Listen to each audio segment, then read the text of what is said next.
C'est bon. Bonjour à tous et bienvenue pour ce nouveau live spécial pour le concours Tremplin 2.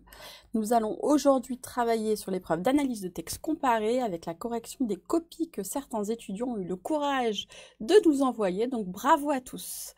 Alors, je me présente, je suis Charlotte Fradet, responsable communication pour les concours Tremplin et je vais vous... Et je vais vous présenter rapidement les concours, déjà avec les informations essentielles.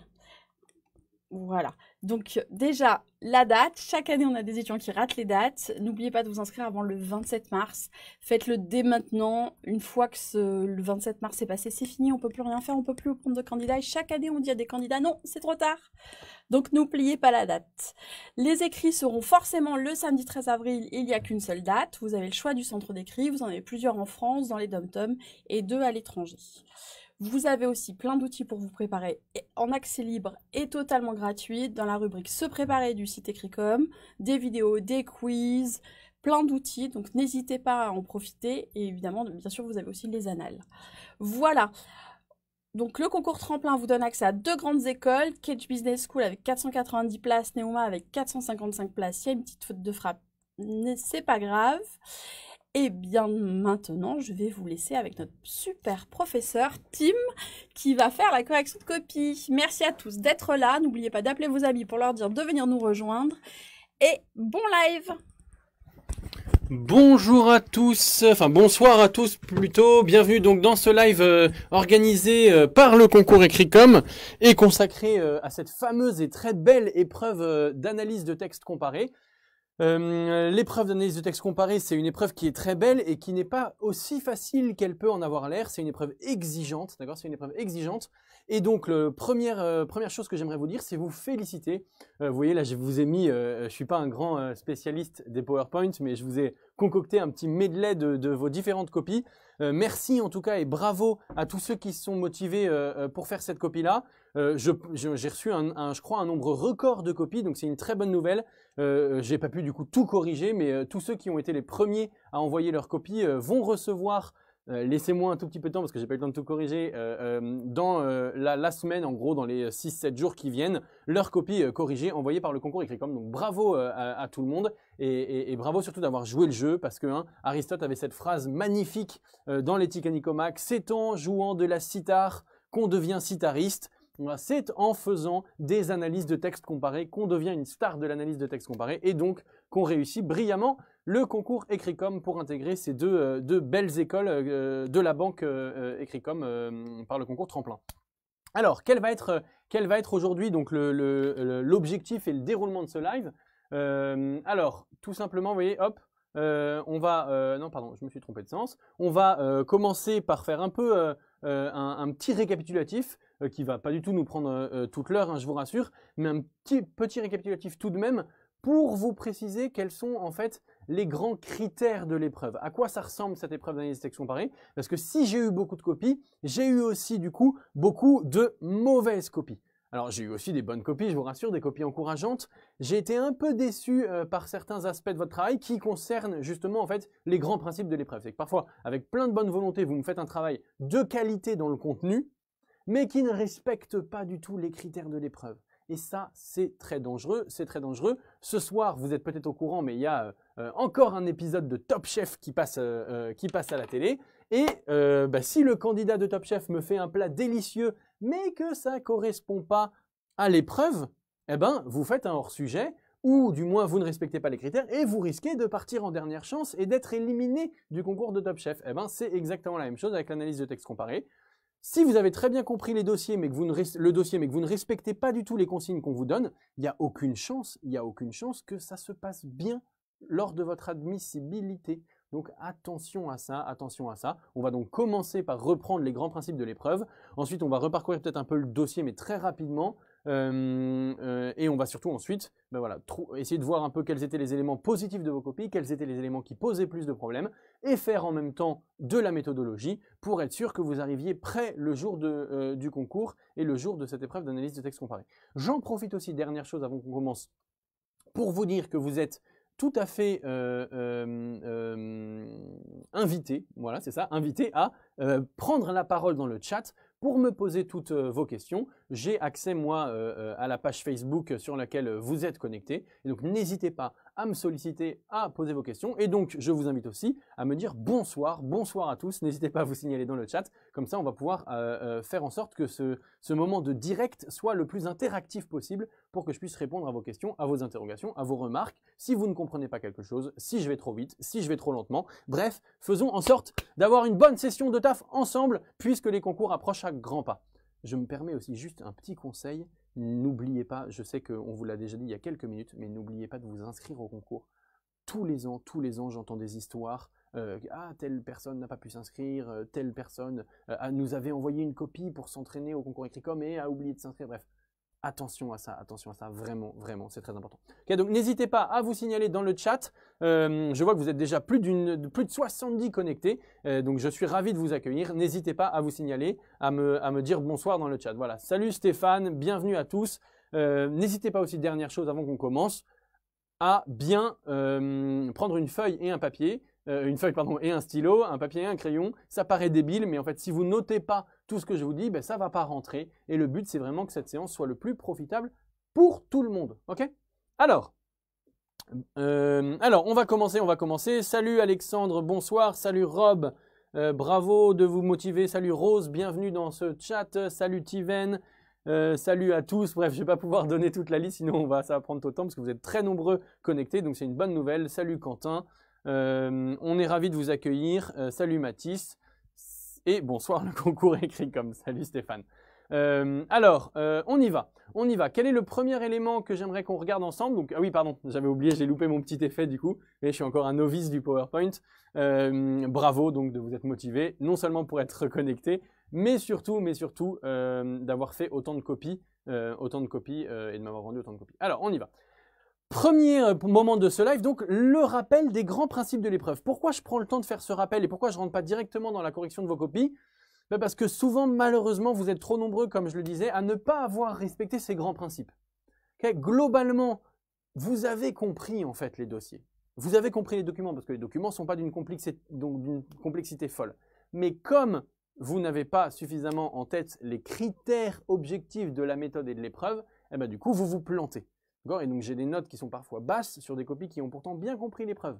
Mais c'est la dure loi des concours, donc c'est très important que vous soyez au taquet là-dessus. J'en profite aussi, dernière chose, n'hésitez pas à partager ce live pour être le plus nombreux possible. Invitez vos amis qui passent aussi le concours Ecricom. Les grands principes. Donc, le premier grand principe, c'est que vous allez recevoir, vous voyez, je l'ai dans les mains ici, vous allez recevoir au début de votre épreuve un dossier. D'accord? Un dossier. Quelles sont les caractéristiques de ce dossier? Ça peut paraître bête, mais vous allez voir que la manière dont je vais vous présenter le dossier va vous aider dans la méthodologie. Vous avez tout d'abord un dossier composé de 7 à 10 textes, d'accord, environ. Là, il y en avait 8, dans le sujet qui vous avait été proposé, le sujet inédit qui vous a été proposé par le concours Ecricom. D'accord, 8 textes donc. Il va y avoir dans ce dossier, c'est très important, une diversité de points de vue. Attention, qu'est-ce que c'est que la diversité de points de vue? Vous avez tendance à confondre la diversité de points de vue et la diversité d'opinion. La diversité de points de vue, ça veut dire que vous allez avoir parmi les auteurs qui vont s'exprimer, des économistes, des hommes politiques, des philosophes, des sociologues, des journalistes, des gens de la société civile. Vous voyez? Et donc, vous allez avoir différents points de vue sur le même phénomène. Un phénomène, d'ailleurs, je crois que j'ai oublié de vous le mettre là-dessus, alors que c'est un truc important, je suis désolé, un phénomène concernant, une thématique concernant le monde du travail et le monde de l'entreprise de manière très générale. Et donc, vous allez avoir une diversité de points de vue. Cette diversité de points de vue, elle est très importante parce que dans votre travail d'analyse de texte comparé, notez-le bien, il va falloir montrer cette richesse des points de vue. Cette richesse de points de vue, elle peut consister à dire, bah tiens, c'est marrant, l'économiste et le philosophe, sur la question des jours fériés, ils ont le même point de vue. Et donc, du coup, bah, ça va faire une perspective complémentaire, par exemple, dans une sous-partie. Donc, ils ont la même opinion, pardon, mais ils ont des points de vue différents, parce que l'économiste a son point de vue d'économiste, le philosophe a son point de vue de philosophe, mais ils ont la même opinion. Et donc, troisième élément important par rapport à ce dossier-là, ce dossier, il comporte une diversité des opinions représentées. C'est-à-dire que, imaginons que vous ayez 2 documents avec 2 économistes, ces 2 économistes, ils ont le même point de vue, puisqu'ils sont tous les 2 économistes, mais ils ont des opinions différentes sur le sujet. Et cette diversité des opinions, il va falloir aussi qu'elle ressorte dans votre analyse de texte comparé. D'accord? Donc, vous savez déjà que si dans votre copie d'analyse de texte comparé, il n'y a pas cette diversité des opinions, S'il n'y a pas cette diversité des points de vue et que vous ne la soulignez pas, ben forcément, vous allez passer un peu à côté de la richesse de cette épreuve. Okay, c'est une épreuve qui est vraiment très belle, cette épreuve d'analyse de texte comparé, parce que justement, elle montre toute la richesse qu'on peut développer autour d'une même thématique.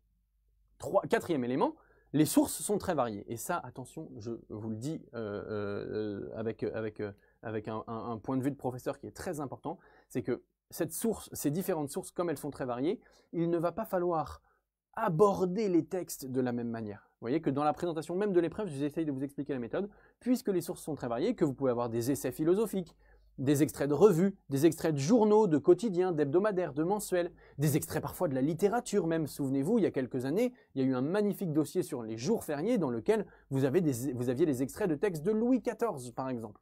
Okay, des extraits des mémoires de Louis XIV. Vous voyez, c'est des textes qu'on ne peut pas aborder de la même manière qu'un texte extrait, par exemple, de La Croix ou du Figaro ou du Monde. Vous voyez, donc il va falloir aussi faire attention à la diversité, à la variété, et je pourrais même rajouter à la richesse des sources des textes qui vous sont soumis. Okay, parce qu'évidemment, vous n'allez pas pouvoir mettre, tous ces textes-là en leur donnant le même statut. Okay, donc attention à ça. Cinquième élément, pardon, les bornes chronologiques, ça c'est très important aussi parce que vous avez été très déstabilisé, enfin, vos prédécesseurs ont été très déstabilisés par un très beau dossier, toujours sur les jours fériés, où il y avait des textes qui dataient du XVe siècle. Et il y avait notamment un texte qui datait du XVe siècle, un texte qui datait du XVIIe siècle, et donc vous étiez complètement perdu parce que vous ne saviez pas trop comment les aborder. Donc attention, le jury est très clair sur cette épreuve d'analyse de texte comparé, les bornes chronologiques sont très amples, très amples. Okay, donc attention à ça, attention à ça. Bonsoir Anaël, bonsoir Claire qui viennent de nous rejoindre. Enfin, dernier élément important par rapport à ce dossier, c'est un dossier qui n'est pas titré, d'accord, parce que le travail de titrage va être très important à faire pour vous, notamment à travers la question titre, on va y revenir. Et surtout, il n'y a pas de sommaire. Okay, vous allez voir que ça va impliquer aussi de travailler au moment où vous allez analyser le dossier, de travailler dans la matérialité même du dossier et pas juste à se cantonner à une première page. Et il va falloir dès le départ aller fouiller ce dossier pour en extraire toute la richesse. Ok, voilà donc pour un des premiers grands principes de cette épreuve qui est qu'il y a un dossier et il va falloir le travailler. Deuxième élément très important, okay, je suis désolé, certains peut-être d'entre vous connaissent bien l'épreuve, mais j'ai vu que dans les copies, malheureusement, vous ne donnez pas l'impression parfois que vous maîtrisez parfaitement tous ces paramètres. C'est pour ça que je me permets de revenir un peu dessus. Deuxième élément, qu'est-ce que c'est qu'une analyse de texte comparé? C'est ça le deuxième grand principe de cette épreuve, c'est la définition même de ce qui vous est demandé de faire. Hop, plein d'éléments différents et très importants. Tout d'abord, il va vous falloir faire une synthèse exhaustive des textes. Ça, c'est un problème que vous avez eu aussi. On va y revenir quand je travaillerai sur le développement.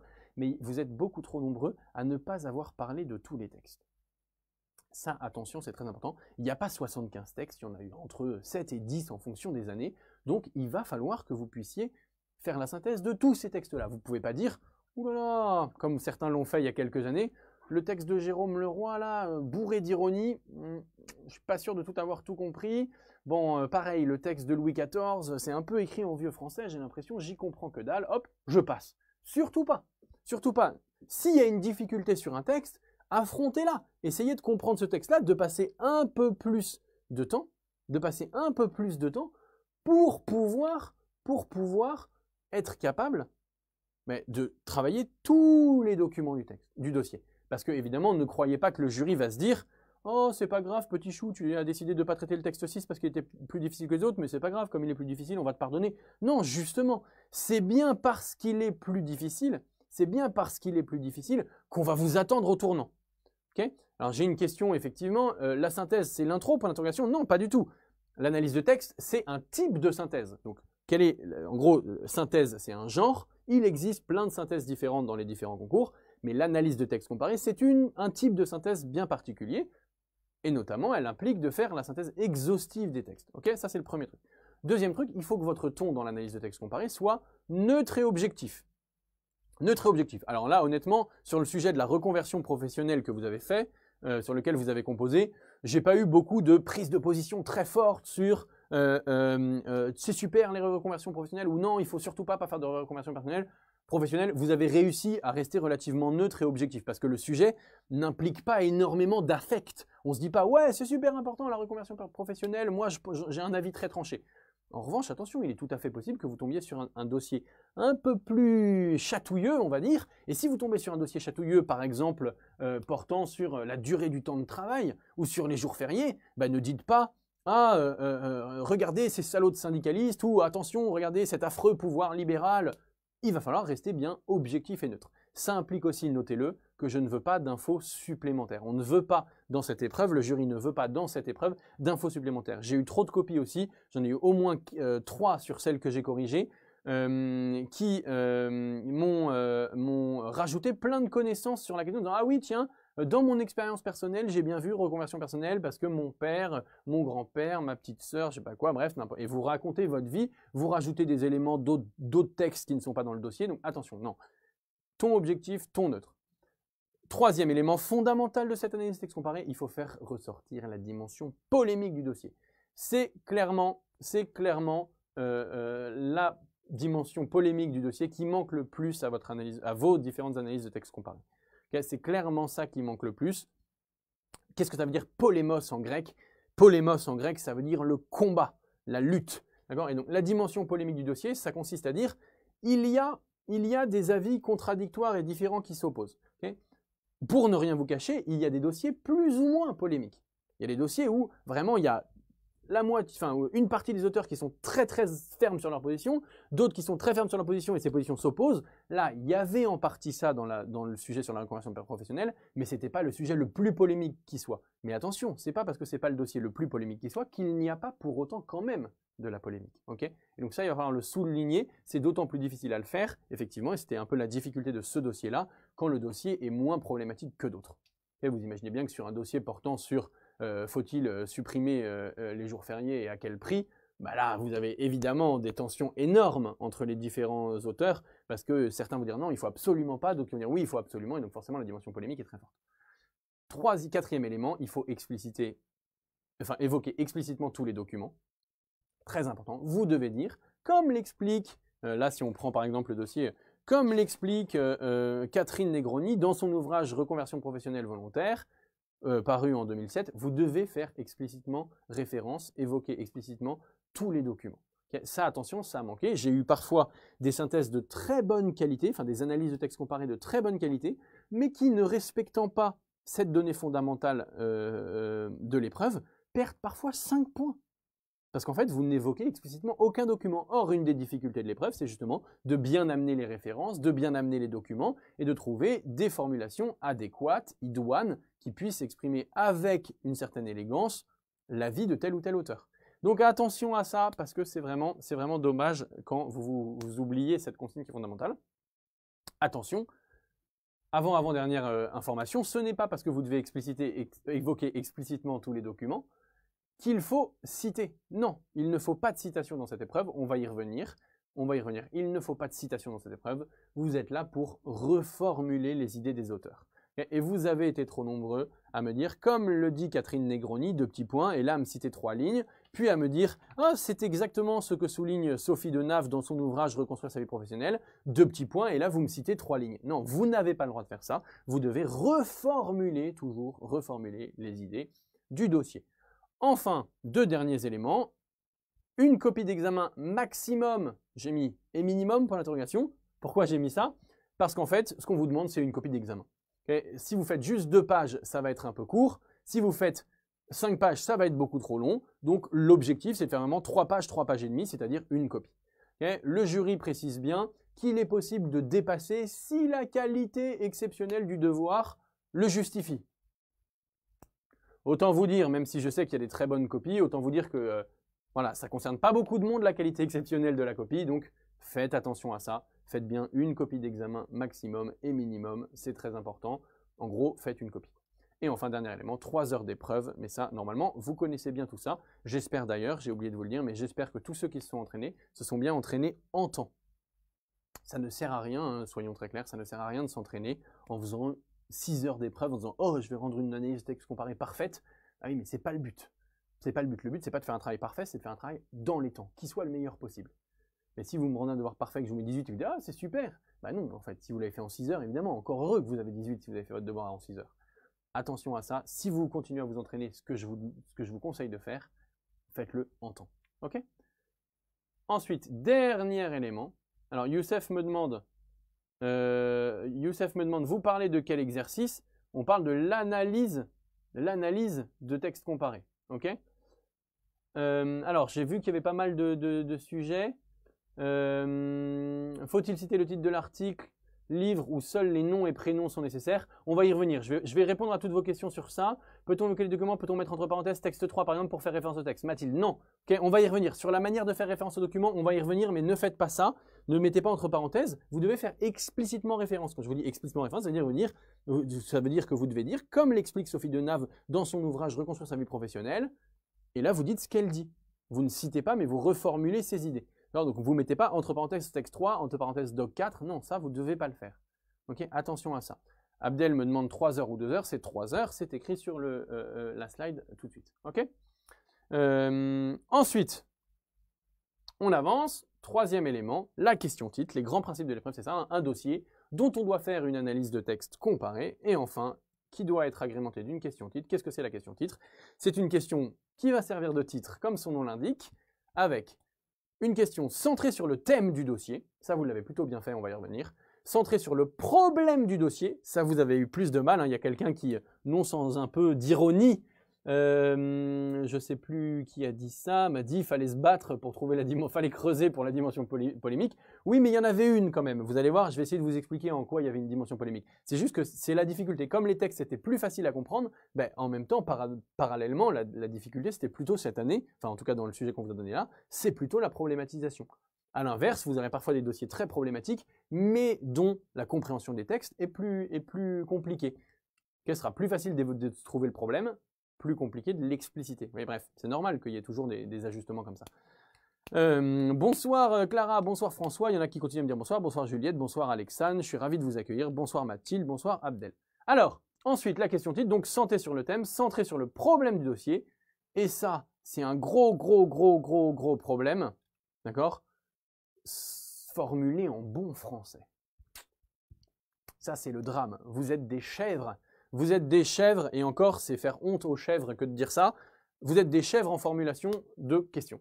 Et donc, il va falloir reprendre ça, vous retravailler dans votre bécherel, dans votre bled, comment on pose une question, comment on fait l'inversion du sujet et du verbe, est-ce qu'on met des lettres euphoniques, c'est-à-dire y a-t-il, vous voyez, on insère un petit T, comment on fait pour, quand est-ce qu'on met un point d'interrogation, quand est-ce qu'on met pas de point d'interrogation, bref, vous retravaillez sur tout ça, parce que là, c'est un peu une cata, vous ne savez pas formuler des questions, or, une bonne partie, une part non inconséquente, j'allais dire, donc une part conséquente des points de l'analyse de texte comparé, hein, qui pour répondre à la question est noté sur 20 points, est composé des points attribués à la question titre. Donc attention, ne vous loupez pas sur la question titre, parce que c'est vraiment quelque chose de très important. Et en plus, comme c'est au début de votre devoir, la question titre, ça nous donne déjà, quand on est jury, une impression très claire de est-ce que vous avez réussi ou pas votre devoir. C'est une première impression qui est très importante. C'est comme, désolé de revenir à cet exemple obsessionnel, mais c'est comme dans Top Chef. C'est comme dans Top Chef, quand le plat qu'on va déguster n'est pas bon, si le visuel ne va pas, on n'a pas envie de lui mettre une bonne note. Okay, et donc on n'a pas envie de le déguster, donc hop, dernière chance, et on le déguste même pas. Donc attention à tout ça. Question de Bleu N, on ne peut donc pas ajouter d'autres informations que celles contenues dans les textes? Non, on ne peut pas. Okay, on ne peut pas. Question titre, donc centrée sur le thème, centrée sur le problème, formulée en bon français, authentiquement problématique. Ok, effectivement, Stéphane me dit la chèvre est intelligente, monsieur. Effectivement, c'est pour ça que je suis tout à fait d'accord avec vous. C'est pour ça que je vous dis que ça fait honte aux chèvres de vous dire que vous êtes des chèvres. La question titre, donc enfin, elle doit être authentiquement problématique. Ça, c'est un peu votre problème, c'est que vous avez tendance à poser des questions sans réellement dire voilà, il y a une tension. Même si je vous accorde que pour certains dossiers, c'est plus facile que pour d'autres de trouver un problème. Je ne vous le cacherai pas. Le dossier donc que vous aviez là, je vous le remets très rapidement. On voit que les textes sont étendus entre 2007 et 2018. C'est donc 2017. C'est donc un dossier relativement condensé dans le temps. D'accord, condensé dans le temps. Je ne vais pas rentrer dans tout le détail parce qu'on a encore déjà beaucoup de choses à faire, mais vous n'hésiterez pas à aller bien travailler votre dossier, vous voyez, comme j'ai pu le faire moi, en notant des choses et tout ça. C'est important de, un peu, pardonnez-moi l'expression, mais de travailler au corps le dossier quand on passe cette épreuve-là pour pouvoir faire un devoir efficace. Stéphanie me demande est-ce qu'on doit reformuler la problématique ou utiliser la question titre?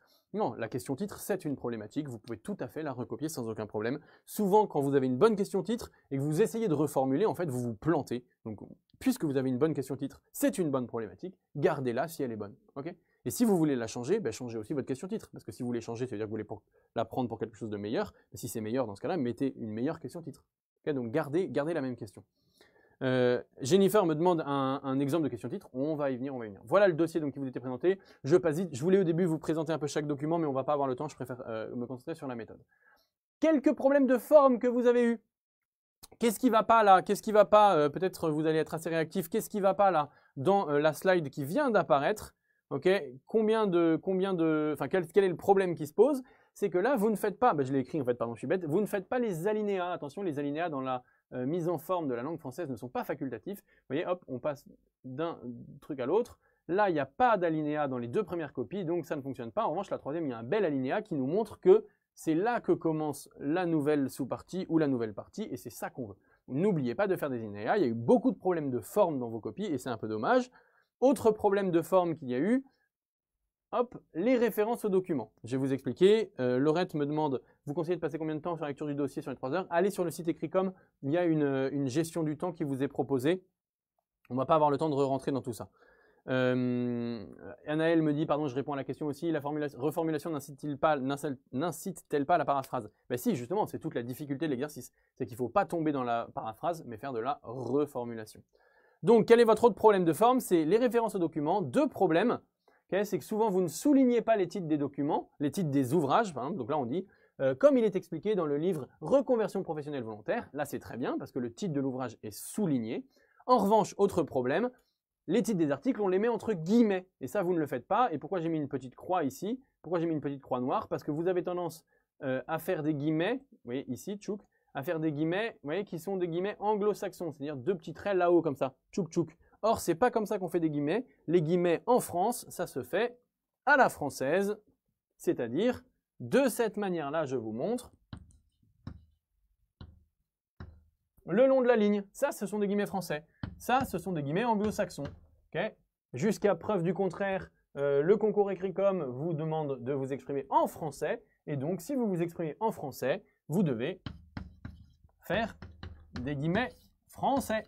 Ok, c'est une petite chose bête, mais ça fait la différence. Ce sont des petits plus comme ça qui font que votre jury se dit « Ah, voilà quelqu'un qui maîtrise les conventions de la langue française ». Donc attention, ce sont des petites choses qui peuvent paraître insignifiantes, mais en fait qui le sont beaucoup moins que vous le pensez. Ensuite, pas de plan apparent. Okay, il y a eu pas mal de problèmes de forme parce qu'il y a eu plusieurs étudiants qui m'ont fait des plans apparents. On ne vous demande pas de plan apparent, donc n'en faites pas. Et enfin, une question titre qui ressort en début de voir, le problème de forme, c'est que souvent, vous avez oublié de me recopier la question titre que vous aviez formulée. Et parfois, il y a une très bonne question titre dans le cœur de l'introduction et elle n'est pas au début. Eh ben, je suis désolé, mais on va vous pénaliser pour ça. Le jury, je pense, va vous pénaliser parce qu'il est nécessaire, puisqu'on vous demande de mettre une question titre au début de votre devoir, il faut la mettre. Okay, si elle n'y est pas, vous allez être sanctionné, vous allez être pénalisé, donc attention à ça. Alors, la question titre, justement, rentrons dans l'analyse, dans le travail de vos copies plus directement et des problèmes qu'il y a eu. La question titre, deux éléments fondamentaux pour la question titre. Elle doit être bien cadrée sur le thème, elle doit bien être cadrée sur le problème. Et donc, comment on fait pour qu'elle soit bien cadrée sur le thème et sur le problème? Ben, on pose les bonnes questions, c'est-à-dire quel est le thème du dossier et quel est le problème que soulève le dossier. Vous avez donné pas mal de questions titres. Comme vous le voyez là, je vous ai mis un petit truc rouge sur le cadrage thématique parce que souvent, vous avez réussi à bien trouver le thème général. En revanche, votre problématique souvent était moins bonne et donc vous n'arriviez pas vraiment à faire ressortir les problèmes. Honnêtement, dans toutes les problématiques, là, vous voyez que je vous ai mis là, ici, là, quelques questions titres. Il y en a qui sont moins bonnes que d'autres. On va les lire ensemble et je vais vous dire un peu ce qui fonctionne, ce qui ne fonctionne pas, mais il y en a aussi des très bonnes. La reconversion professionnelle, choix personnel ou influence sociétale, ça, c'est pas mauvais comme question titre. Le seul problème, c'est que vous voyez, c'est pas rédigé. Okay, il n'y a pas de verbe conjugué et c'est toujours mieux de rédiger une vraie question. Là, ce n'est pas une question, c'est une alternative que vous proposez. Donc attention à ça. Pourquoi le besoin de reconversion professionnelle grandit-il? Cette deuxième question titre, le problème, c'est que là, vous dites pourquoi? On a envie de dire un peu parce que, et parce que. Vous voyez, ça n'implique pas vraiment un plan qui réponde, qui montre les contradictions, les tensions. Donc, votre question, la question ici, n'est peut-être pas suffisamment problématique. Dans une société en perpétuelle évolution, l'environnement professionnel conditionne-t-il le bien-être de l'individu? C'est une question tout à fait intéressante, sauf que peut-être elle est un peu trop restrictive puisque vous parlez de l'environnement professionnel. ici. Enfin, l'étudiant en question parle de l'environnement professionnel. L'environnement professionnel, c'est pas ce sur quoi porte le dossier. Le dossier évoque la question de la reconversion professionnelle et pas uniquement celle de l'environnement. Ok, attention à ça. Ensuite, entre volonté personnelle et aspiration collective, quelles sont les réelles motivations d'une reconversion professionnelle? Ça, c'est vraiment pas mal.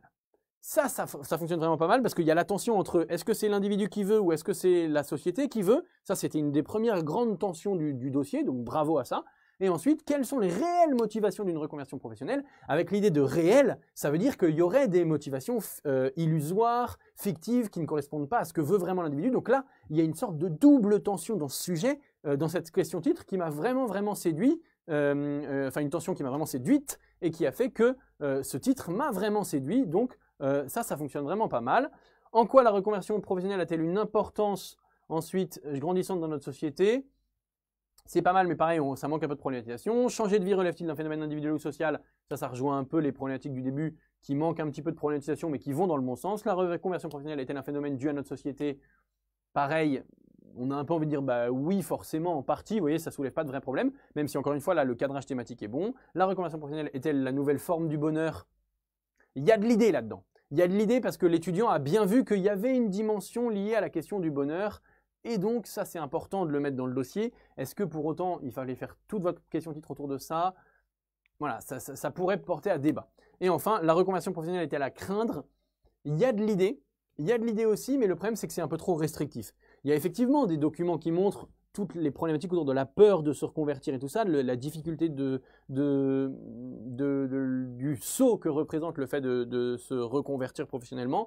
Mais pareil, ça réduit un petit peu trop, donc le cadrage thématique, à la fois il y a le mot reconversion professionnelle, donc c'est bien, mais le cadrage thématique est aussi un peu trop restreint à cause de la dimension de crainte, sachant que ce n'est pas vraiment l'angle principal à partir duquel est évoquée cette question-là dans le dossier. Donc, il y a des bonnes choses dans votre cadrage thématique, hein, souvent vous l'avez bien vu, mais ça manque un peu ce travail de problématisation à proprement parler.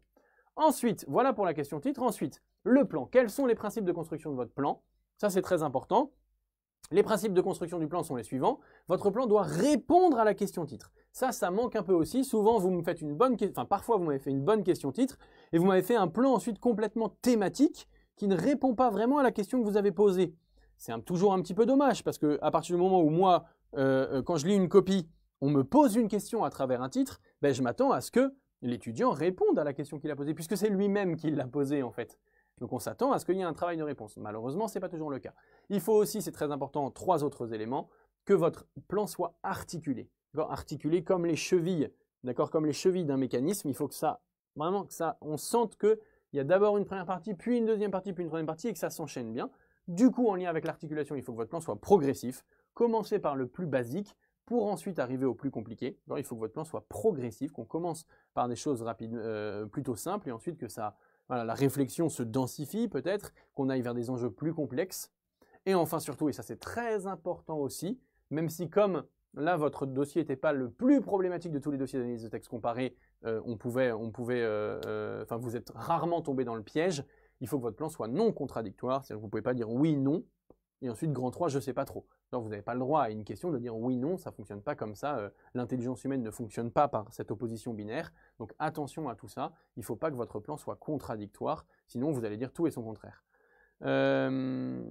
Question bête pour les fautes, mais au cas où, doit-on prendre en compte la féminisation des noms de métiers? Me demande Quentin. Honnêtement, c'est pas là-dessus qu'on vous embêtera. Moi, j'ai envie de vous dire non parce que c'est pas encore passé dans l'usage.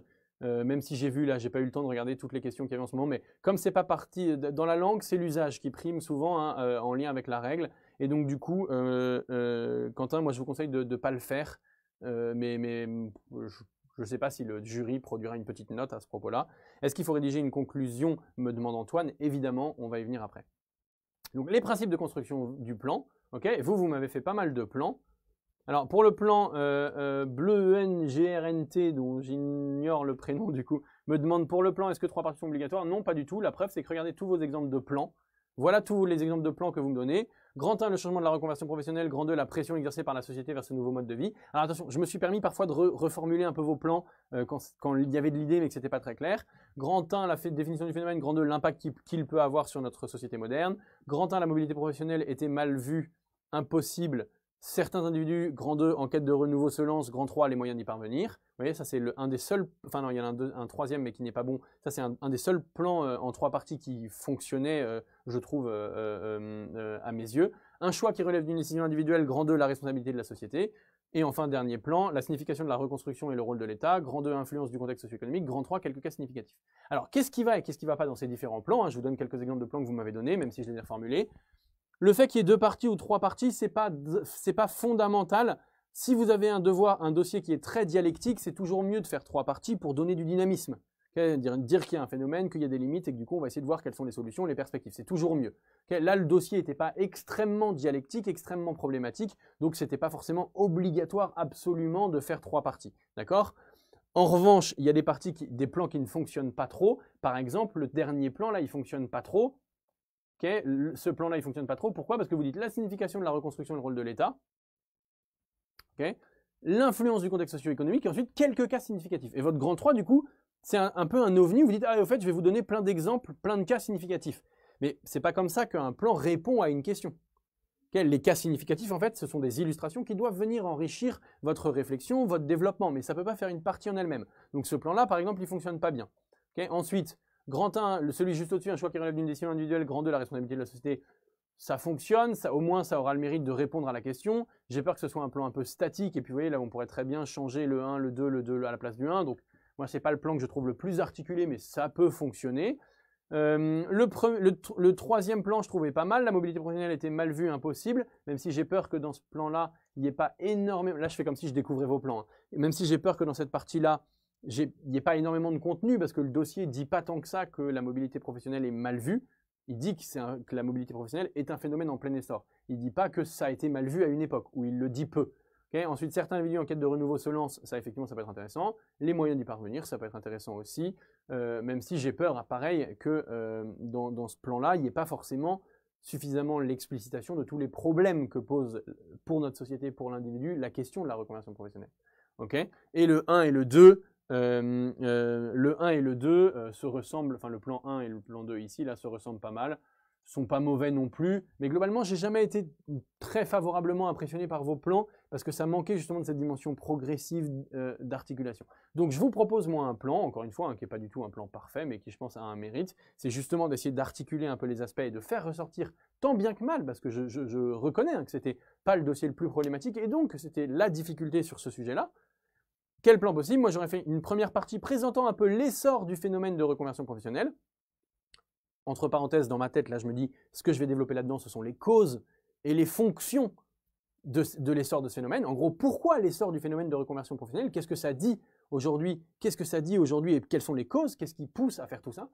Grand 2, j'aurais dit, du coup, cet essor de phénomène, il pose un certain nombre de problèmes, à la fois pour l'individu et pour la société. Et j'aurais montré les problèmes d'insertion, les problèmes de redécouvrir ensuite une nouvelle profession, les enjeux de formation, les enjeux d'accompagnement. J'aurais essayé de développer toutes ces questions, des problèmes qui sont amenés par ce nouveau phénomène de société, parce que c'est effectivement quelque chose de relativement récent, le fait de changer de trajectoire professionnelle. Les problèmes, ça aurait aussi été ceux liés à la définition même du phénomène, en fait. Est-ce qu'on va réussir à bien comprendre ce phénomène-là? Et enfin, troisième partie, est-ce que c'est un effet de mode ou est-ce que c'est un changement structurel de notre rapport au travail? Et là, j'aurais un peu interrogé qu'est-ce que nous dit la reconversion professionnelle de l'état de notre rapport au travail? Parce que c'était une vraie question assez structurelle au dossier. De se dire, tiens, pourquoi tous ces changements? Quel sens ça peut avoir? Et est-ce que ça veut dire que notre rapport au travail évolue? Et ça, à peu près tous les dossiers, en fait, tous les textes, en fait, avaient cette question au fond d'eux-mêmes, et c'était peut-être ça la difficulté, c'est d'aller la chercher, cette question. D'aller la chercher, parce qu'elle est bien contenue dans les documents, là, j'ai pas le temps de vous en faire la démonstration pendant des heures et des heures, mais c'était bien contenu dans les documents. Et donc, du coup, si ça ressort pas, si vous faites pas le travail d'analyse en vous disant, OK, c'est simple, en fait, c'est un dossier assez descriptif sur la reconversion professionnelle, vous passez à côté de la difficulté de l'épreuve, parce que c'était justement ça qui était difficile. Alors que c'était pas compliqué de comprendre les textes. Ce qui était compliqué, c'est d'aller au bout de l'analyse, et c'est ça que le jury attend de vous. C'est pour ça que c'est une épreuve qui peut sembler facile, mais qui est en fait assez exigeante, même très exigeante, et du coup sur laquelle il faut bien s'entraîner. Chiara me demande comment annoncer le plan dans l'introduction. Vous allez voir, on va y venir. Quelle serait la question type idéale pour ce dossier? On va y venir aussi, ne vous inquiétez pas. Hop, avec l'introduction. Quels sont les principes de construction de l'introduction? 3 étapes fondamentales dans l'introduction. La présentation du thème, la présentation du problème et l'annonce de plan. Sachant que la présentation du problème, elle aboutit à la question titre en fait. Ce sont 3 étapes vraiment très simples. Rassurez-vous, je vous ai rédigé une petite introduction. J'ai même fait encore mieux. C'est vous qui avez rédigé une très bonne introduction. J'ai pris des phrases, des expressions un peu tout le monde et j'ai compilé une introduction qui n'est pas de moi. Du coup, ce serait mentir de dire qu'elle est de moi. Mais j'ai fait une introduction avec toutes les copies que j'ai reçues et j'ai essayé de vous montrer qu'en fait, vous pouvez très bien la faire si vous arrivez à être bien concentré et à déployer votre intelligence au bon moment. Ok? Donc, présentation du thème, présentation du problème, annonce de plan. Voilà les grands principes de l'introduction. Vous, le problème de vos introductions, souvent, il y a 5 problèmes principaux. Il y en a un que j'ai mis en 4, mais que j'aurais dû mettre en premier, c'est qu'il y en a un étudiant qui ne m'a pas fait d'introduction, qui a commencé directement dans cet article, enfin dans de dossier, et là, bam, première partie. Donc attention, n'oubliez pas l'introduction. Ensuite, ça c'est le problème principal quand même, au-delà du fait qu'il y en ait un qui n'ait pas fait d'introduction, le problème principal c'est que vos introductions sont beaucoup trop courtes. Souvent en 1 ou 2 phrases, vous torchez le dossier en mode il y a ce thème-là, il y a le problème, bam, et vous ne faites même pas d'annonce de plan, etc. Donc attention, soit vos intros sont trop courtes, soit elles sont trop peu construites, c'est-à-dire que vous dites plein d'éléments différents et puis on ne comprend pas quelle est la logique, quel est le principe de construction de votre plan. Donc attention à ça, de votre introduction. Donc soit elles sont trop courtes, soit elles sont trop peu construites, soit elles sont trop peu problématisées. C'est qu'en fait, vous dites quelque chose et ensuite, bam, vous mettez votre question titre et on ne comprend pas du tout d'où elle vient. Donc n'hésitez pas à mieux amener la problématisation, à mieux construire la problématique. Ok. Et enfin, annonce de plan trop lourde ou voire, j'ai oublié de le mettre, ça j'avoue, pardon, ou pas d'annonce de plan tout court. Okay, il y en a certains qui finissent sur la question titre et qui ne mettent pas d'annonce de plan. Alors bien sûr, vous allez me dire, oui, mais si on est mauvais sur la question titre, on ne pourra jamais faire une bonne problématique. Bah oui, effectivement, puisque la problématique de ce plan, c'est la question titre. Lorena me demande quelle est la problématique de ce plan. Bah, la problématique, en fait, c'est une question qui est la même que la question titre. Okay, donc là, ça va être la même question titre, vous allez voir, on va la voir dans l'introduction. Donc, je vous ai donné un modèle d'introduction. Okay, j'aurais pas le temps, là, comme il me reste que 18 minutes pour terminer tout ça. C'est pour ça que j'ai fait exprès. Je ne vous ai pas mis plein d'exemples de vos introductions, okay, notamment pour voir toutes les bonnes choses. C'est pour ça que j'ai compilé dans une bonne introduction dont je vous montre les étapes. Dans un monde, ça c'est une... Vous voyez, vraiment, j'ai pris toutes vos phrases. Hein. J'ai pris toutes vos phrases et je les ai compilées, j'ai retravaillé tout ça. Dans un monde où le bien-être et la quête du sens occupent une place prépondérante, l'individu sur le marché du travail n'a jamais été aussi mobile. Cette mobilité donne lieu à un phénomène accru de reconversion professionnelle, c'est-à-dire de changement, souvent radical, de trajectoire professionnelle au profit d'une activité plus épanouissante pour l'individu. Vous êtes, je sais pas, en train de travailler dans une salle de marché, et puis à 35 ans, vous vous rendez compte que ça n'a pas grand sens pour vous de travailler là-dedans, et donc vous décidez d'aller dans, je sais pas moi, le Berry, vous occuper, je sais pas, d'un troupeau, d'un verger, de je sais pas quoi. Ok? Donc, je présente le thème et je mets une petite précision en définissant le terme. Vous voyez bien que ça, ce travail, cet enjeu de la définition est très important. Ok? Ce travail de définition est très important. Donc, vous voyez, là, j'ai modifié, je crois, enfin, j'ai pris 3 copies différentes. J'ai eu une très bonne copie hein, que j'ai reçue, je ne sais pas qui est là. Enfin, qui l'a faite et si la personne est présente, mais bravo pour celle qui m'a fait une intro dans un monde où le bien-être et la quête de sens s'occupent, ça c'est une phrase qui, encore une fois, n'est pas de moi. Hein. Ensuite, cette mobilité donne lieu à un phénomène accru de reconversion professionnelle, c'est une phrase d'un autre étudiant, mais qui ensuite n'a pas défini, et donc je rajoute la définition, c'est-à-dire de changement souvent radical de trajectoire professionnelle au profit d'une activité plus épanouissante pour l'individu. Donc c'est un travail collectif, bravo à tous ceux qui ont contribué à cette présentation du thème. Ensuite, une fois qu'on a présenté le thème, il faut présenter le problème. Si les causes individuelles et sociales, oui, je viens en même temps individuel et social, comme ça je dis déjà qu'il va y avoir une tension entre tout ça. Si les causes individuelles et sociales de ce type de revirement sont multiples et parfois complexes à déterminer, parce qu'une des questions du dossier c'est mais pourquoi il y a ça? Mais donc du coup je dis que c'est difficile à déterminer. Je ne vais pas dire ah bah oui c'est évident, le phénomène de reconversion professionnelle c'est très clair. Si c'était très clair, le jury écrit comme ne vous proposerait pas ce type de dossier, puisque le but c'est une analyse de texte comparée, problématisée. Si les causes individuelles et sociales de ce type de revirement sont multiples et parfois complexes à déterminer, ce phénomène interroge sur le rapport de la société au travail et à sa représentation.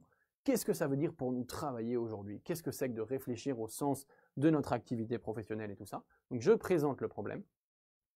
Et une fois que j'ai présenté le problème, tout simplement, je mets ma question titre. Entre volonté personnelle et aspiration collective, vous voyez, j'ai fait exprès de reprendre encore une fois la question titre, c'est qu'un mix de toutes vos questions titres.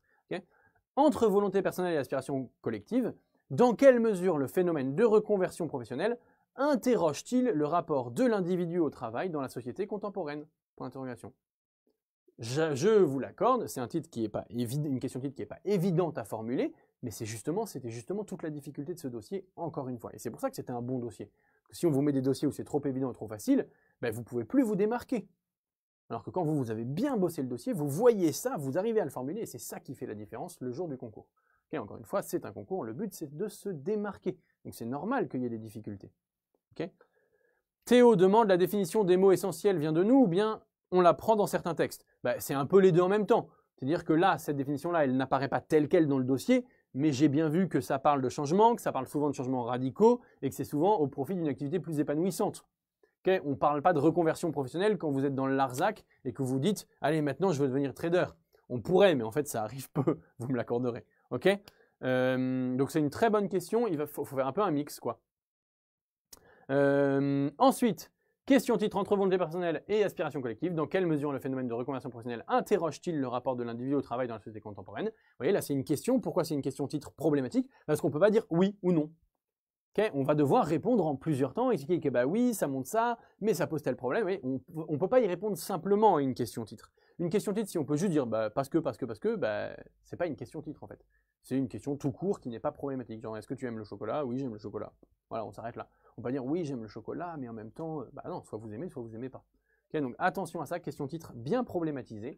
Et enfin, mon plan, si l'essor du phénomène de reconversion professionnelle trouve son origine dans des causes multiples, okay, c'est grand 1 en gros, c'est quoi cet essor du phénomène et quelles sont les causes de son développement? Cette démarche soulève et pose des problèmes individuels et collectifs, ça c'est mon grand 2, okay, on a déjà vu le plan de toute façon, qui amène les problèmes, qui amènent à interroger ces perspectives d'avenir. Et dans le grand 3, je me serais interrogé sur comment on va organiser tout ça. Est-ce qu'on va favoriser la reconversion professionnelle? Vous avez vu, tous les documents parlant de la validation des acquis dans le dossier vont dans le sens d'une troisième partie. Comment on va faire? Est-ce que c'est un phénomène d'avenir ou est-ce que c'est une pure mode? Il y a plusieurs documents aussi qui se posent cette question, notamment, allez voir, c'est un texte très intéressant, le texte numéro 6. Leurs parents partaient élever des chefs dans le Larzac, les cadres d'aujourd'hui quittent leur entreprise pour ouvrir des maisons d'hôtes. Crise de l'âge adulte ou choix rationnel? Est-ce que c'est juste une petite crise passagère ou est-ce que c'est vraiment quelque chose de plus fondamental qui dit quelque chose de notre société? J'aurais répondu à toutes ces questions-là dans la troisième partie.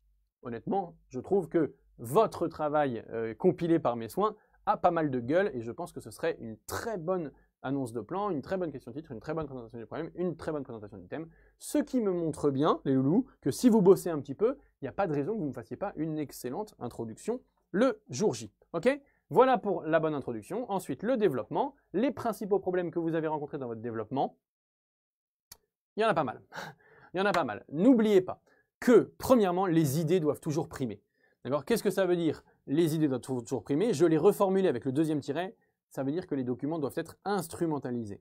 Ce qui nous intéresse, ce n'est pas les documents en eux-mêmes, puisque nous, on les a lus, on sait ce qu'ils ont dit, ils expliquent souvent mieux que vous ce que vous allez dire ensuite. Okay, donc, il va falloir que vous fassiez ressortir, c'est ça qui nous intéresse, la manière dont vous avez construit le plan, dont vous allez réfléchir sur l'articulation entre les dossiers. Donc, je vous conseille de bien mettre en avant les idées du dossier et pas les documents en eux-mêmes. Okay, ça ne sert à rien de me dire, tiens, le document 1, le document 2, le document 3, et de faire une liste de tout ce que les documents disent. Ce qui m'intéresse, ce qui intéresse le jury, c'est la manière dont vous passez les documents à la moulinette de votre intelligence et comment vous les restituez. C'est ça qui nous intéresse. C'est ce que je veux exprimer quand je vous dis que vos problèmes, c'est que souvent, vous ne faites pas primer les idées et souvent, vous n'instrumentalisez pas assez les documents. Troisième problème, tous les documents doivent être évoqués au moins une fois. Alors ça, c'est une règle très importante puisque vous devez faire une synthèse, une analyse de texte comparée exhaustive. Ok, c'est très important que vous parliez de tous les documents. Laurette me dit, pas de retour à la ligne et alinéa à faire dans l'introduction. Si, regardez, et en fait, il y a un alinéa là, à la place de présentation du thème, vous faites un alinéa, et à la place d'annonce de plan, vous voyez, je suis allé à la ligne, vous me faites un alinéa. Ça, c'est pas non plus une règle absolue. Voilà, c'est du moment que c'est aéré et que ça ressemble à quelque chose d'agréable à voir, je pense que le jury vous en voudra pas. Tous les documents donc doivent être évoqués au moins une fois, on revient au problème. Les formules de référence doivent être élégantes et françaises. Et les documents français, c'est-à-dire, pardon, ma formule est même pas très française, exprimée en bon français, et les documents doivent être évoqués explicitement.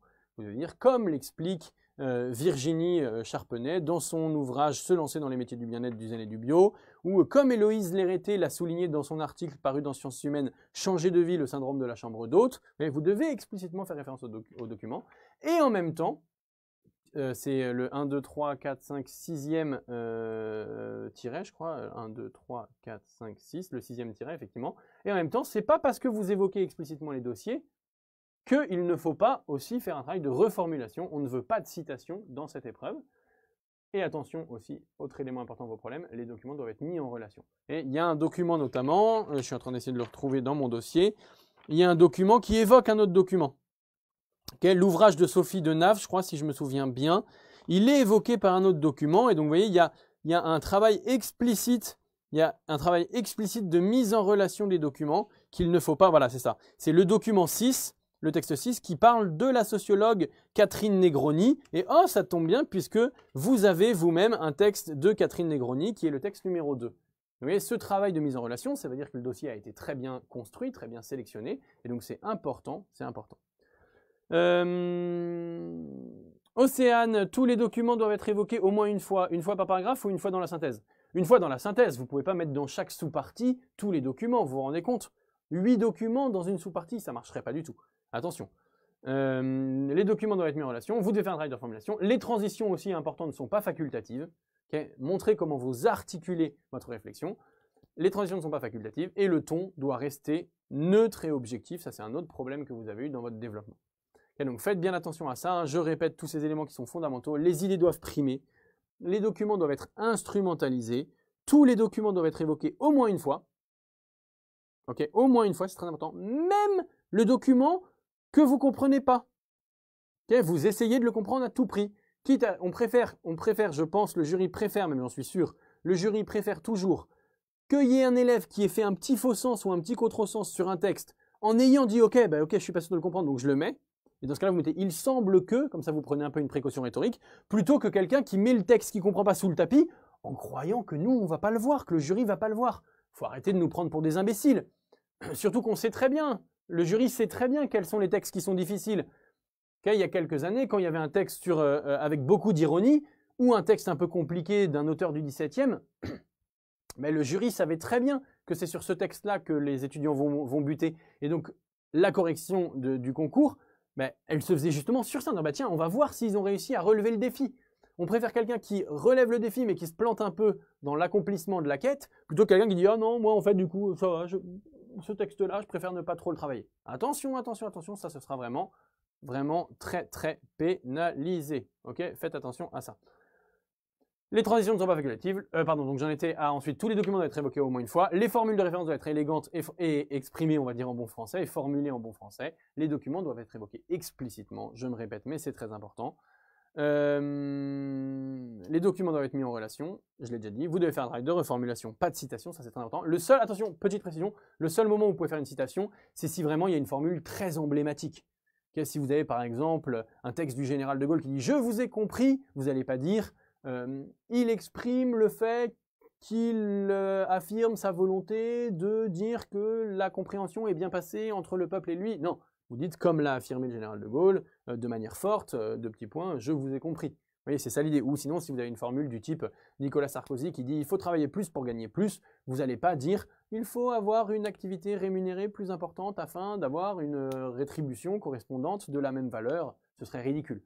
Donc les quelques citations vraiment choquent. Dans ce cas-là, vous pouvez faire une citation. Mais sinon, tout le reste du temps, on reformule, et on fait attention en reformulant de ne pas faire de paraphrase. Les transitions ne sont pas facultatives, le ton doit bien rester neutre et objectif. Voilà pour tous les problèmes que vous avez eu pour le développement. Charles me demande, quand vous dites qu'il faut faire un résumé de chaque texte pour gagner du temps, entendez-vous qu'il faille faire un petit résumé pour y revenir plus facilement lors de la partie composition? Ou un résumé de en gros pour ne plus avoir à revenir au texte. Mais je vous ai jamais dit qu'il fallait faire de résumé du texte. Charles, je ne sais pas où est-ce que vous avez entendu que j'avais dit qu'il fallait faire de résumé des textes. Je n'ai jamais dit ça, donc attention à ça. Il ne faut pas du tout faire de résumé des textes.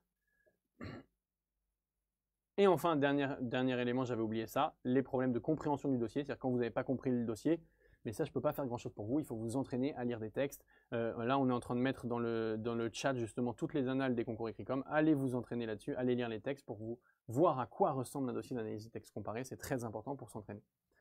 Les problèmes de compréhension du dossier donc. Et enfin, la conclusion et les problèmes. Bon, ça en fait, il n'y a pas eu énormément de problèmes parce que soit vous m'avez pas fait de conclusion, soit vous ne savez pas ce que c'est et donc du coup vous faites... Enfin, si, en fait, du coup, il y a eu des problèmes, quoi. On rappelle la problématique. Juste que j'ai mis les principes et les problèmes parce que soit vous ne rappelez pas la problématique et dans ce cas, ça veut dire que c'est ça le problème. Ensuite, on montre comment il y a répondu, soit vous ne montrez pas comment vous avez répondu et du coup, c'est un problème. Et attention, dernièrement, vous évitez d'évoquer à nouveau les documents. Souvent, vous remettez dans votre conclusion, ah, et au fait, comme l'explique tel auteur et aussi comme explique tel autre auteur et tout ça. Et ben, du coup, tout ça, ça fait que, non, on se relance dans une synthèse et c'est pas le but puisque le but de la conclusion, c'est de conclure. Charles dit, vous parliez d'une prise de notes. Oui, mais dans la prise de notes, il faut plutôt retrouver les arguments, les idées, les illustrations, mais il ne faut pas du tout faire de résumé de texte. Honnêtement, ça m'étonnerait que vous m'ayez entendu dire, il faudra que vous repreniez live parce que je ne crois pas avoir parlé de résumé des textes. Il ne faut pas faire un résumé des textes, il va falloir trouver les idées forces, trouver les idées, enfin les idées forces ça veut rien dire, d'ailleurs les idées tout court, il faut trouver les idées, trouver les arguments, trouver les illustrations qui peuvent vous servir dans le cadre de votre travail, mais il ne s'agit pas de faire plein de petits résumés. Justement, il ne faut pas faire plein de petits résumés des textes, parce que plein de résumés des textes, ça n'a jamais fait une analyse de texte comparé. Ok? Et ouais, j'ai peur du coup effectivement que vous confondiez Charles, comme on vous le dit dans le chat, avec les vidéos pour l'épreuve de synthèse de tremplin, où effectivement il faut faire une phrase de résumé de chacun des textes dans l'introduction. Mais j'arrête d'en parler tout de suite, sinon ça va embrouiller tout le monde. Ok? Saut de ligne entre les sous-parties, Gilles. Moi, j'ai tendance à dire plutôt non. Je vous conseille plutôt de sauter une ligne entre chaque grande partie. Ça ne sert à rien de sauter des lignes entre sous-parties parce qu'on ne comprend pas pourquoi vous sautez une ligne. Donc, ne sautez pas de ligne, je pense que ce sera mieux. Ok? Antoine, pardon, me dit-il bon de commencer un en disant nous nous sommes posé la question qui est de. Non, c'est pas très élégant. Évitez tous les nous, je, moi et tout ça. Faites des formulations impersonnelles. Juliette me demande, faut-il faire une ouverture dans la conclusion? C'est toujours risqué. Ok? C'est toujours risqué, je trouve, l'ouverture. Souvent, vous vous tirez un peu une balle dans le pied. Mais finalement, est-ce que le vrai problème, c'était pas de faire ça? Bah oui, c'était le vrai problème. Et du coup, comme c'était le vrai problème, vous vous plantez. Donc attention, les ouvertures, vous pouvez en faire une, mais souvent, elles sont un peu plus contre-productives qu'autre chose. Et parfois, les excellentes compagnies, on se dit « Ah, ça aurait été encore meilleur. On serait passé à 20, de 19 à 20 en mettant une ouverture. » Mais souvent, c'est plus contre-productif qu'autre chose. Donc, si vous n'êtes pas trop sûr de vous, évitez les ouvertures. Donc, la conclusion, les principes et les problèmes. Et comme il me reste 3 minutes, je vais faire maintenant un bilan général. Anaël me demande, nous ne pouvons pas citer les textes dans notre synthèse. Non, surtout pas, on ne cite pas les textes, on fait un travail de reformulation. Anaël, attention. Et donc, synthèse générale, qu'est-ce que je peux vous dire? Ensemble plutôt encourageant pour la compréhension. Okay, vous avez bien compris globalement les textes du dossier, même s'il y en a qui n'ont pas tout compris. En revanche, attention, ça a été plutôt décevant le paquet de copies que vous m'avez envoyé par rapport au respect des consignes de l'épreuve. Donc, soyez bien plus scrupuleux dans le respect de la méthode de la synthèse. Quand je dis synthèse, pardon, c'est de l'analyse de texte comparé. Respect de la forme de l'épreuve ou du format, rigueur dans la formulation de la question titre, articulation entre les parties, évocation des documents et tout ça. Reprenez tout ça parce que vraiment, ça a manqué dans votre travail. Surtout, ça aussi, ça a été un problème et c'est dommage parce qu'à votre niveau, ça ne doit plus arriver. Il y a eu trop de problèmes relatifs à la qualité de l'expression dans votre devoir. Il y a beaucoup trop de fautes d'orthographe, de grammaire. On enlève des points à droite et à gauche tellement il y a de fautes d'orthographe et de grammaire. Attention, attention à ça. Ça va être vraiment pénalisant parce que même si le jury dit on vous enlèvera 2 points pour l'orthographe et la grammaire, en fait, quand c'est tellement plein de fautes, on n'arrive même plus à vous lire et à vous comprendre. Donc on n'arrive pas à comprendre les documents. Donc quand il s'agit d'évaluer est-ce que le candidat a bien compris les documents, on ne peut pas le savoir. Donc en fait, on dit non par défaut. Donc attention à ça, hein, la qualité de l'expression, c'est essentiel. Ensuite, dernier élément, continuez à vous entraîner sur le site Écricom via la rubrique Se préparer Écricom, ça c'est très important. Et Laurette me demande avant que je conclue, dans l'intro, peut-on faire une accroche avec une information dans les documents? Oui, tout à fait. S'il y a par exemple une donnée chiffrée intéressante, n'hésitez pas. Et enfin, dernier élément que je voulais vous dire ce soir, c'est évidemment bon courage. D'accord, bon courage pour cette épreuve d'analyse de texte comparé. N'hésitez pas encore une fois à bien vous entraîner sur le hub Écricom. Et puis, allez-y en confiance. Allez-y en confiance. Hein. Si vous vous entraînez, ça va le faire. Et oui, Lorena, je crois que vous faites partie des copies qui ont été corrigées parce que vous avez été parmi les toutes premières à nous l'envoyer. Donc, vous allez recevoir votre copie corrigée. Gilles me dit, Gilles, accroche de l'introduction avec un chiffre clé du texte pertinent. Oui, tout à fait, effectivement. Voilà, il est 19h30. En 1 heure, j'espère que je vous aurai bien aidé. N'hésitez pas, encore une fois, à aller sur le site Ecricom pour vous entraîner. Allez, je réponds à une dernière question. Quelle est la façon la plus optimale pour ne pas perdre de temps? C'est vous entraîner, en fait. C'est vous entraîner.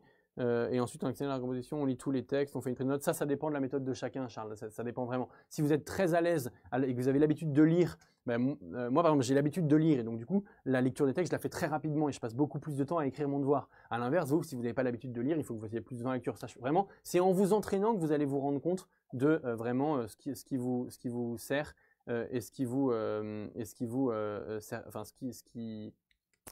fonctionne et ce qui ne fonctionne pas. Voilà, je vous souhaite une très bonne soirée, bon courage, bon match pour ceux qui vont regarder le match, bonne soirée Top Chef pour ceux qui vont regarder Top Chef. Je vais essayer de regarder les deux en même temps. Je vous souhaite à tous bon courage pour ce concours. Encore une fois, c'est une très très belle épreuve. Je vous dis ça, vous avez la chance d'avoir un concours qui vous donne une belle épreuve sur laquelle composer. Donc profitez-en pour tout donner. Et encore une fois, je rappelle que le taux d'admissibilité, il est très élevé à Ecricom quand on fait du bon boulot et quand on s'entraîne. Et c'est payant de bosser les matières littéraires. Soit dit en passant, je veux pas faire la pub des matières littéraires et de l'analyse de texte comparé, mais c'est pour certaines épreuves le même volume, le même coefficient que pour le TAGE-MAGE, et vous passez souvent énormément de temps sur les matières qui ne sont pas les matières littéraires, et peu de temps sur les matières littéraires, ce qui est dommage vu que les coefficients sont les mêmes. Je dis ça, je dis rien. À bon entendeur, salut, et je vous dis à très bientôt, enfin pas très bientôt, je vous dis bon courage. Salut tout le monde, ciao!